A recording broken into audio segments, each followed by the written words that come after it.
আবু মাহজুরা রাদিয়াল্লাহু তাআলা আনহু মক্কার মুয়াজ্জিন, আগে ছিল মুশরিক, পরে হয়েছে মুমিন। উনি কিভাবে মুমিন হইলেন এই ঘটনাটা একটু আপনাদের শোনাতে চাই। তো আপনাদের তো সময় নাই হাতে, হ্যাঁ সময় আছে। অষ্টম হিজরিতে হুনাইনের যুদ্ধে রাসূল সাল্লাল্লাহু আলাইহি ওয়াসাল্লাম ফিরে আসতেছেন মদিনায়। পথিমধ্যে বেলাল রাদিয়াল্লাহু তাআলা আনহু আজান দিচ্ছেন। কি দিচ্ছেন?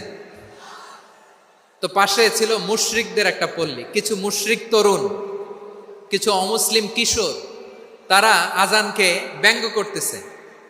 আমাদের বাংলায় মুখ ভেঙ্গানো বলে আর কি।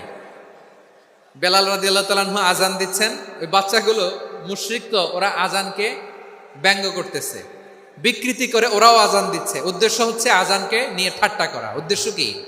ঠাট্টা করা। ব্যাপারটা মনে কষ্ট পাওয়ার মতো ব্যাপার না? কিন্তু বিশ্বনবী ওইখানে দেখেন কি খুঁজলেন। বিশ্বনবী খেয়াল করলেন অমুসলিম কিশোরদের মধ্য থেকে একটা কিশোরের গলাটা বড় দরাজ গলা, কণ্ঠটা বড় সুন্দর। খেয়াল করে দেখলেন যে কিছু কিশোর বেলালের আজানকে ব্যঙ্গ করে, বিকৃতি করে, কিন্তু একজনের কণ্ঠ দেখতে পাচ্ছেন না এত দূরে, কিন্তু কণ্ঠটা বড় সুন্দর, দরাজ গলা। বিশ্বনবী সাহাবীদেরকে বললেন, ধরো এগুলারে, ধরো। সবগুলারে ধরে বিশ্বনবীর সামনে আনা হলো। ওরা হাঁটু গেড়ে বসলো। বিশ্বনবী বললেন, তোমাদের মধ্যে কে যেন ব্যঙ্গ করে আজান দিচ্ছিল, তার গলাটা বড় উঁচু, গলার বেসটা বড় মজবুত, মেলোডিয়াস, সুমধুর কণ্ঠ। কে?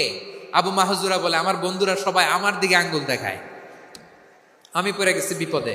রাসূল সাল্লাল্লাহু আলাইহি ওয়াসাল্লাম বাকি অমুসলিম তরুণদেরকে ছেড়ে দিলেন, বললেন তোমরা যাও। এবার আবু মাহজুরারে পাইছে।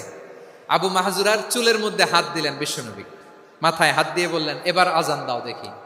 আবু মাহজুরা বলে, আমি তো আজান দিতে জানি না, কারণ আমি তো বেলালেরটা শুইনা দিছি, আমার তো মুখস্থ নাই, আমি তো আজান দিতে জানি।